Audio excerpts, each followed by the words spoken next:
Hi guys! On se retrouve aujourd'hui pour une nouvelle vidéo. Comme vous aurez pu le voir dans le titre, aujourd'hui on se retrouve pour un nouvel update lecture. Comme je vous l'avais promis dans la vidéo favori qui est sortie la semaine dernière, il n'y aura pas moins de vidéos livres, c'est juste, fatalement peut-être moins puisque ça sera entrecoupé avec d'autres choses. Mais il y aura toujours des updates lecture, toujours des book hauls. Donc on va commencer tout de suite avec cette update lecture pour que je puisse vous montrer un petit peu ce que j'ai lu pendant mon absence. Et on commence tout de suite. Le premier livre, c'est un livre de Michael Crichton et c'est Jurassic Park. Alors pour ceux qui ne le savent pas, donc le film Jurassic Park est tiré d'un livre. D'ailleurs je crois qu'il y a un 2. Mais qui a été fait après le premier film ou quelque chose comme ça, donc que je n'ai pas lu, que je ne compte pas forcément lire. Et il y a quelques semaines / mois, mon copain m'a offert Jurassic Park parce que je suis extrêmement fan de dinosaures. J'adore les dinosaures, c'est une de mes passions. Et j'adore le film Jurassic Park, j'adore les nouveaux Jurassic World, etc. Donc mon copain m'a offert ça. Je vais vous faire rapidement un petit résumé pour ceux qui ne connaissent pas l'histoire. En fait, on va aller sur une île qui s'appelle Isla Nublar et on va y suivre toute une équipe composée de paléontologues, du propriétaire, du riche propriétaire du parc, de ses deux petits-enfants, d'un mathématicien, voilà, de tous les techniciens un petit peu qui s'occupent de la sécurité du parc. Et on va suivre leur visite du parc, menée donc par les techniciens et le propriétaire, et la découverte de tous ces dinosaures et l'émerveillement des deux paléontologues que l'on suit, on va dire de manière un peu plus précise, Alan Grant et Ellie Sattler. Donc voilà, il y a aussi le scientifique, on va dire, en charge de la création des dinosaures qui est le docteur Wu, Henry Wu. Et donc c'est très intéressant parce qu'on a comme ça beaucoup de personnages, Malcolm, etc. Ian Malcolm, donc voilà, on a beaucoup de personnages. C'est très agréable d'alterner comme ça entre... en fait, les chapitres alternent d'un groupe de personnages à l'autre au bout d'un certain moment. Donc c'est très intéressant. Ce que j'ai moins aimé, c'est la traduction. Je sais qu'elle est assez vieille et également que la version originale de Michael Crichton commence à avoir quelques années. Donc j'imagine que l'anglais est aussi un petit peu vieilli, mais du coup la traduction je la trouve assez, à certains moments, assez problématique. J'ai surligné pas mal de choses. Par exemple, à un moment, là je suis page 119 et on a une phrase où c'est qu'en fait Ellie explique en fait un processus scientifique et c'est marqué, mais elle n'ignorait pas que la plupart des gens n'y entendaient gouttes. Voilà, pour dire n'y comprenaient rien. Des petites choses comme ça où voilà, je trouvais que c'était pas super idiomatique. Voilà, après ça c'est la déformation professionnelle, comme je suis traductrice. Je peux pas m'empêcher de souligner des petites choses. Après, je doute pas qu'en soi ce soit une très bonne traduction pour l'anglais de l'époque, etc. Peut-être qu'en anglais il y a également une expression datée. Mais voilà, il y a des petites choses comme ça dans le livre qui m'ont interpellée. Ce qui m'a aussi interpellée, c'est que le titre c'est Jurassic Park. Et qu'en fait, quand tout le monde arrive justement à Jurassic Park, il y a le fameux panneau, vous savez. Et c'est marqué, on pouvait lire sur le panneau « Bienvenue au parc Jurassique ». Et en fait, pour vous, ça peut sembler de l'ordre du détail, si vous connaissez pas trop comment marche la traduction. Mais en fait, c'est totalement incohérent d'avoir en anglais le même mot, donc Jurassic Park, et de l'avoir laissé sur la couverture pour que les gens identifient bien que c'est l'histoire dont est tiré le film, etc. Donc c'est Jurassic Park. Mais par contre, dans la traduction, d'avoir laissé Bienvenue au parc Jurassique, je trouve que ça cassait pas mal le côté waouh en fait de ce moment vraiment connu où les portes s'ouvrent et on voit le Bienvenue à Jurassic Park. Et voilà, je trouvais que ça a cassé énormément et je me suis dit comment ça, parc Jurassique, c'est étrange parce qu'ils ont laissé ça sur la couverture mais ils ont changé, ils ont laissé la traduction en fait française dans le texte, du coup c'est assez étrange. et ça casse ce côté frisson un peu qu'on a quand on adore cette histoire et l'univers de Jurassic Park. Donc voilà, c'est les deux critiques principales que j'ai à faire sur le livre. Sinon l'histoire je l'ai trouvée vraiment cool. J'ai adoré lire le livre parce que ça me changeait pas mal la perspective et la vision de l'histoire. Il y a des choses qui diffèrent un petit peu. Donc voilà, ça se lit très bien. Je vous conseille quand même de le lire si jamais c'est une histoire et un univers qui vous plaît. Voilà, il y avait juste ces petits détails que je voulais mentionner. Ensuite, on va passer à un livre que j'ai lu il y a vraiment longtemps. C'était au début de l'année 2023. Il s'agit de Le deuxième sexe, le tome 1 de Simone de Beauvoir. C'est un essai, enfin du coup 2 essais qui retracent l'histoire un petit peu de la femme dans la société. Donc sur la 4e de couverture, c'est marqué les points de vue pris sur la femme par la biologie, la psychanalyse, le matérialisme historique. Donc c'est ensuite, le but en fait ensuite c'est de montrer comment la réalité féminine, c'est-à-dire la vision de la femme, s'est instaurée et s'est construite dans notre société de par ses points de vue biologiques, psychanalytiques, etc. Donc c'est très factuel. Du coup j'ai eu beaucoup plus de mal à le lire que les mémoires d'une jeune fille rangée que je vous avais présenté. Cela dit, j'ai quand même apprécié lire Le deuxième sexe. Je vais lire le tome 2. Mais si vous cherchez à retrouver la plume de Simone de Beauvoir que l'on trouve dans ses récits autobiographiques, je vous conseille pas de vous pencher vers Le deuxième sexe parce que ça correspondra pas du tout à la manière dont elle écrit ses récits autobiographiques. Mais si vous cherchez une espèce de bible, une espèce d'histoire en fait de la construction de l'identité féminine, ça je pense que notamment si vous êtes intéressé par le féminisme, c'est un texte que vous ne pouvez pas ne pas lire en fait. C'est un peu l'un des textes fondateurs on va dire du féminisme et l'un des textes qui retrace le mieux l'histoire de la construction de l'identité féminine. Donc voilà, j'ai quand même énormément apprécié ce livre. Après voilà, il y avait des passages qui étaient un peu plus denses que d'autres. Cela dit, j'ai souligné, je sais pas si vous verrez bien, mais souligné, annoté pas mal. Par exemple, là il y a un passage où elle parle de la maternité. Vous savez que j'aime bien de temps en temps vous lire quelques petites phrases. Et elle a écrit « On ne saurait obliger directement la femme à enfanter. Tout ce qu'on peut faire, c'est l'enfermer dans des situations où la maternité est pour elle la seule issue. La loi ou les mœurs lui imposent le mariage.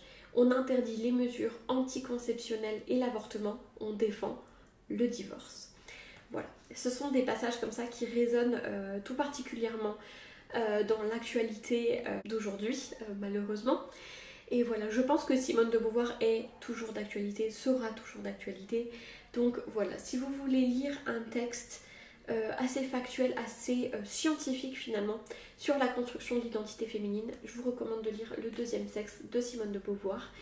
Et voilà, en tout cas, c'est un très bon texte, évidemment, qui vous éclairera sur beaucoup de choses et voilà, qui n'hésite pas à démonter les conceptions vraiment datées et un peu aberrantes qu'on a pu avoir, même dans le monde scientifique, de la femme et de l'identité féminine. Donc, voilà. Ensuite, on va parler d'un livre que je n'ai pas en ma possession là tout de suite, puisque c'est un livre qui appartient à mon copain et qu'il a prêté à sa maman, donc on ne l'a plus à la maison en ce moment. Il s'agit de La vie devant soi de Romain Gary ou Émile Ajar, puisque c'est le pseudonyme sous lequel il avait d'abord publié ce texte. Si vous ne connaissez pas La vie devant soi, ça parle tout simplement d'un petit garçon qui s'appelle Mohamed ou Momo et qui vit dans un immeuble avec une dame qui s'appelle Madame Rosa, qui est une ancienne prostituée et qui prend soin des enfants que d'autres prostituées ou travailleuses du sexe lui donnent à garder. Je dois dire que dans le texte, on a uniquement le mot prostituée, puisque voilà, le terme travailleuse du sexe est assez nouveau, on va dire en tout cas en utilisation courante dans la littérature. Donc je vais dire prostituée pour parler de ce résumé-là, mais évidemment ce qu'il faut entendre c'est travailleuse du sexe et c'est la bonne terminologie qu'on entend aujourd'hui, c'est juste que c'est pas celle qui est utilisée par Romain Gary. Donc voilà, je vais passer rapidement sur ce texte parce que j'ai pas forcément énormément à dire. Je dois dire que les points clés par rapport à cette lecture, c'est que j'ai adoré la plume de Romain Gary. Je l'ai trouvé excellentissime. J'ai trouvé que il avait trouvé comme ça la juste mesure entre... parce qu'en fait, du coup, le récit prend la voix de ce petit garçon et il a trouvé la juste dose en fait entre le parler enfantin de cet enfant, de Mohamed, et l'équilibre entre le fait de ne pas faire trop bébé, de ne pas tomber dans le cliché en fait. C'est une plume qui je trouve est en équilibre tout au long du livre, qui vraiment est en équilibre dans tout ce qu'elle aborde, c'est-à-dire dans cet équilibre entre maturité et enfance, entre tristesse et l'innocence slash naïveté de l'enfance. C'est vraiment incroyable, c'est un livre qui est extrêmement émouvant, qui est très bien écrit, que j'avais voulu lire suite à l'une des vidéos d'Émile Roy. Si vous ne le connaissez pas, allez regarder ses vidéos, il a toujours des défis lecture qui sont très intéressants. Il a une vision de la lecture qui est, je trouve, incroyable. C'est quelqu'un qui a toujours de bons conseils par rapport aux livres qu'il lit, par rapport à l'avis qu'il donne aussi sur ces livres-là. Et franchement, voilà, tous les compliments qu'a reçus Romain Gary par rapport à ce livre sont amplement justifiés. Il a reçu un prix Goncourt aussi pour ce livre. Voilà, si vous ne l'avez toujours pas lu, je vous conseille à 1000% d'aller lire La vie devant soi de Romain Gary. C'était très bien. On va passer à l'avant-dernier livre. Vous verrez que c'est pas tout à fait le cas, j'ai un peu triché. On en parlera juste après. On va parler de Des souris et des hommes de John Steinbeck. Alors,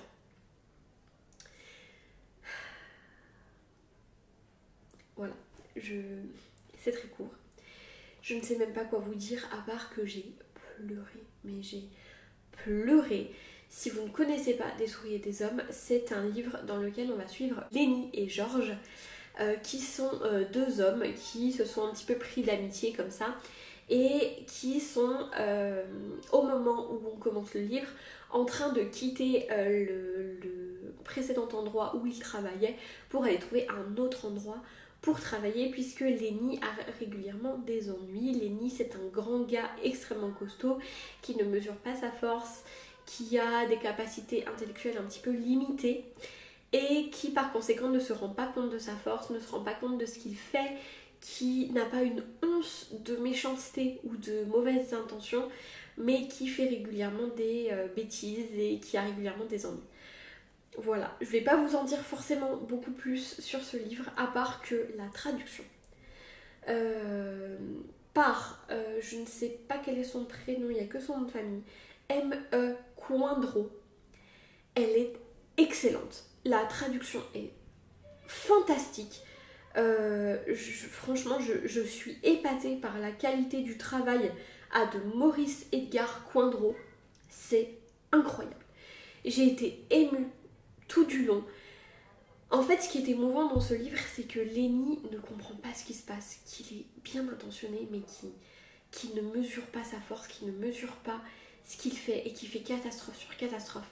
Et on a George qui voudrait le laisser tomber et partir on his merry way pour travailler et avoir une vie beaucoup plus simple dans laquelle il n'a pas à changer régulièrement d'endroit où il travaille parce que Lenny a encore fait une catastrophe. Mais il est tellement pris d'amitié et d'affection pour Lenny, même s'il l'énerve, même si George est énervé par le comportement de Lenny, que parfois il a envie de le frapper, etc. On voit qu'il a quand même un attachement pour Lenny. Et vraiment, ce livre m'a brisé le cœur. Il est excellent. Si vous aviez peur de vous y attaquer parce que c'est un classique, parce que voilà, c'est Steinbeck, ça peut être un peu impressionnant, c'est le prix Nobel de littérature. Franchement, allez-y. J'ai rarement été émue comme ça à la lecture d'un livre. Je ne veux pas vous en dire plus. C'est le prix Nobel de littérature de 1962 et c'est amplement mérité. C'est excellent, ça vous en dit tellement long sur l'Amérique, sur la condition des travailleurs à cette époque-là. Voilà, la première phase de la préface qui a été écrite par, je crois que c'est Joseph Kessel. Ce livre est bref, mais son pouvoir est long. 100% d'accord avec lui, vraiment. Lisez Des souris et des hommes. Ce livre va vous mettre une claque comme vous en avez rarement eu. Voilà, vraiment. Ce livre, c'est un 5 sur 5. Allez le lire. Le seul reproche qu'on pourrait lui faire, c'est qu'il n'est pas assez long, et encore. On va passer au dernier livre de cette update lecture, ou plutôt aux 2 derniers livres de cette update lecture. Je vous ai sorti les 3 pour vous présenter ma collection. Vous allez les reconnaître. Il s'agit de la saga A Daily Education de Naomi Novik. Si je ne vous ai pas assez bassiné avec cette saga, je vais en remettre une couche puisque j'ai lu le tome 2, The Last Graduate, et le tome 3, The Golden Enclaves. J'ai plusieurs choses à dire, notamment que je ne vais pas spoiler l'histoire, donc si jamais vous voulez lire ces livres, restez puisque je vais juste donner mon avis globalement, sans spoil, et en vous faisant un petit résumé du 1. Donc tout d'abord, si vous ne connaissez pas l'histoire de A Daily Education, on va tout simplement suivre Galadriel Higgins, qui est la fille d'une célèbre guérisseuse et magicienne très réputée, et qu'on va suivre comme ça dans sa scolarité à la Scholomance, qui est donc une école de magie qui a la particularité d'être pleine de monstres, de maléficaria, qui essayent de dévorer les élèves pour prendre leur mana. Et voilà, donc ces élèves essayent de survivre tant bien que mal durant les 3 années qu'ils ont à faire à la Scholomance, et à la fin de leur toute dernière année, ils ont comme ça une cérémonie de remise des diplômes dans laquelle il faut qu'ils fassent à peu près, je crois que c'est 300 mètres, dans le hall de remise des diplômes pour sortir par une énorme porte. Le problème, c'est que ce hall sera blindé de monstres qui vont venir se gaver des étudiants qui essayent de sortir, et il y a une infime proportion de ces seniors qui arrivent à rentrer chez eux. En gros, c'est ça. Donc vous suivez tous les cours de magie, le fait qu'ils tombent nez à nez avec des monstres régulièrement.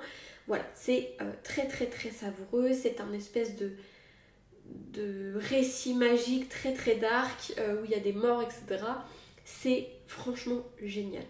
Je sais que Naomi Novik a été l'objet de plusieurs critiques, on va dire, par rapport au manque de diversité, par rapport au manque de diversité que ce soit racial au sens racial en anglais, hein, ou que ce soit par le manque de diversité de genre, et on n'avait pas du tout de personnages gay, bi, voilà, LGBT, c'était vraiment inexistant.